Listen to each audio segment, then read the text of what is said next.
Welcome to another episode of the Scalable Growth Podcast. I'm your host, Luigi Prestinenzi, and as always, I'm pumped, honored, and excited that you have joined us for what will be a milestone episode. Let me talk you through why this is a milestone episode in a moment. But just want to say, if you're a first-time listener, thanks for showing up. We hope you take away some actionable insights that'll help you in your journey in being the very best sales professional you can be. And if you're a long-time listener, thank you for always showing up and supporting our show. I remember starting this podcast quite a few years ago, just with the view of helping others. And I didn't realize that this process, this journey would actually help me. And it's helped me become a better sales professional, and it's definitely helped me in my journey. So I just want to say thank you very much. Now, why is this a milestone episode? So I just got back from the US. I was traveling across the US, really awesome trip, working with some clients, attended a conference, met a lot of different people. But over the past sort of month, we've been playing around with some ideas on how can we evolve this podcast? How can we take this podcast and help sales professionals to be the very best they can be? And what really sort of came about talking to, because I went to a conference and I got to speak to so many different CFOs and chief business officers, was really interesting hearing, because I was talking to them about how they go through the process of buying and what's the process they take, the decision-making process, how do they get involved in the process. And I thought to myself, what if we actually changed the dynamic of the podcast to really focus and interview buyers and start asking buyers questions about how they buy, and then flip the episode so that we can talk about how to sell to the way a person buys. And that's why this is a milestone, because this will be the final episode of the Sales IQ / Scalable Growth Podcast. I remember starting this years and years ago. We're over 210 episodes. We've interviewed people from all over the world. We've traveled all around the world with this episode as well. And we've had some major milestones, but there is going to be a big change in the way that we produce this podcast, and also the content that we'll create on the back of each podcast. So we're going to migrate this to the How to Sell podcast. And as I mentioned, we will be interviewing different buyers, CFOs, chief marketing officers, sales enablement professionals, people from various roles, and with a real focus on understanding the process they go through, how they get consensus in the boardroom, how do they work through the challenging aspect of getting people to come on a change journey. What do they do when they get resistance? These are the things that we're going to cover off, and these are the things that we're going to ask buyers. And then we'll talk to people about how do we sell to that particular buyer persona. And then at the end of a segment, at the end of interviewing a bunch of people in a particular role, we'll actually create mini playbooks and content pieces so that you can take the learnings and implement it in your role. So we are really trying to evolve this podcast. It's not just a podcast episode, but there are strong content pillars that sit behind it that you can take and put into action. So really excited about the change that we're making to this podcast. It's an evolution, and I want to continue to evolve this podcast and evolve the content that we're creating. And again, let me just take you back, because I did attend. It was awesome. Traveling. I love traveling. I love traveling because it allows you to meet people from different areas of the world, different walks of life. Pardon the interruption, but I have to let you know about this free resource. The Growth Forum newsletter has over 10,000 subscribers that are learning how to sell.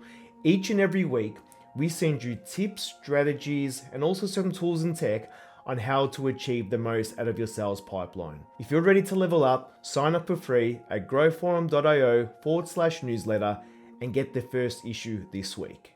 I did attend a conference and met a lot of different people, and the majority of the people attending were CFOs. And it's really interesting because the feedback that I heard, the challenges that CFOs are going through at the moment is the market is not in the most healthiest of conditions, and they're seeing some changes, some trends, there's some data showing that the next 12 months could be very difficult for businesses all over the world, right? Now, I'm not trying to create a negative sentiment for this episode, but that is the general feeling, that times are getting tough. Things aren't going the way they expected to. They're coming at the back of COVID. A lot of changes are happening. And CFOs are saying that they're getting involved in the decision-making process more than ever before. They're putting more scrutiny. They're conducting more due diligence. They're asking some key questions. But what was really interesting and what really provided a level of encouragement is that they didn't say they're going to stop spending money. They didn't say we absolutely need to spend money. We know that, especially when times are tough. They've got to invest. They've got to make some strategic investments. But what they are doing, they are conducting more due diligence. When the business case is being put forward for the company to make any investment, they are asking some key questions to that buying committee. And what was really interesting to hear is if they couldn't get the right feedback, if the buying committee couldn't answer certain questions that the CFO or other key C-level executives were asking, that often that would kill the deal. And why that really sort of had a bit of an aha moment for me, because again, when we look at things from a sales perspective, when we might be dealing with a champion or maybe a couple of different people and we're arming him with all this information, sometimes we can forget to really help them consider, well, what are the questions that will be asked from the executive team? What could their objections be? What could their fears or concerns be? And how are we enabling our champion and how are we enabling our buying committee to make sure they're giving consideration to what those questions and concerns could be, and preparing to give the type of response that's needed to give them the confidence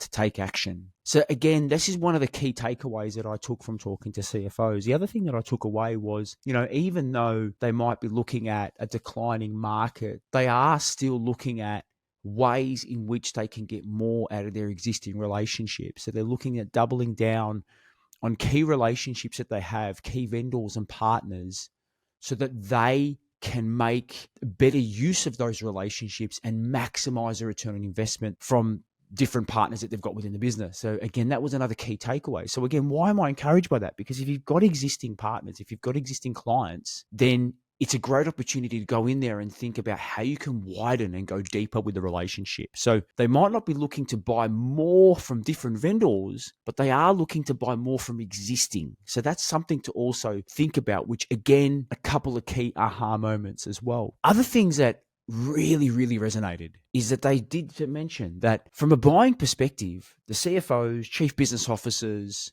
they don't have all the answers. They actually said, we don't know everything. We want people to reach out to us and share insight, trends, educate us on what we don't know, help us consider our position, help us see things differently. And again, that was huge because, in a world, we talk about prospecting and a lot of people are looking to cut corners. A lot of salespeople look to cut corners when it comes to prospecting because they want to do more. They want to use engagement tools. They want to use technology, etc. But on the flip side, what a lot of the CFOs said was, you know what, we can see if we're on an automated list, we can see if it's a generic message, and we're getting quite educated in how to manage our inbox to delete that sort of stuff. And again, this was I really, really loved hearing what they said, because they did share that they want to hear from salespeople, but it needs to be relevant to them.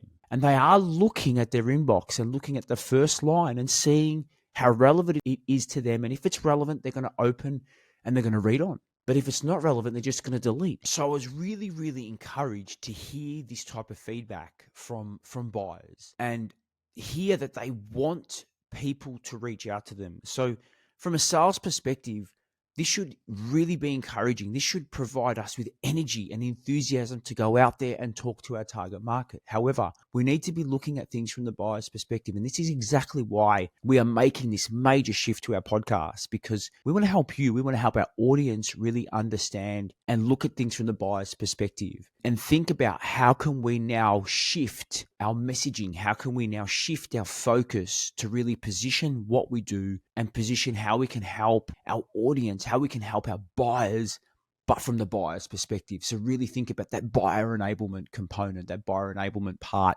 of the sales process. So I'm incredibly excited about the big changes that are coming to this podcast. I will have a co-host. So when you do dial in for the next episode, when you do hear the first episode from the How to Sell podcast, you will see have a co-host. So that'll be an interesting dynamic, another learning for me, right? Going from running the podcast myself to having a co-host. So I'm really excited about that. You'll see who my co-host is when you jump on to the next episode, but there's going to be a lot of learnings for you. There's going to be a lot of incredible content pieces that will come on the back of all of our podcast episodes. And we're also going to have some live events that will coincide with the way we're running the podcast and particular episodes. We'll have roundtables, virtual roundtables with key buyers talking about how they go through that process. Again, just to continue to bring those actionable insights that'll help you be the very best sales professional you can be. So I'm pumped.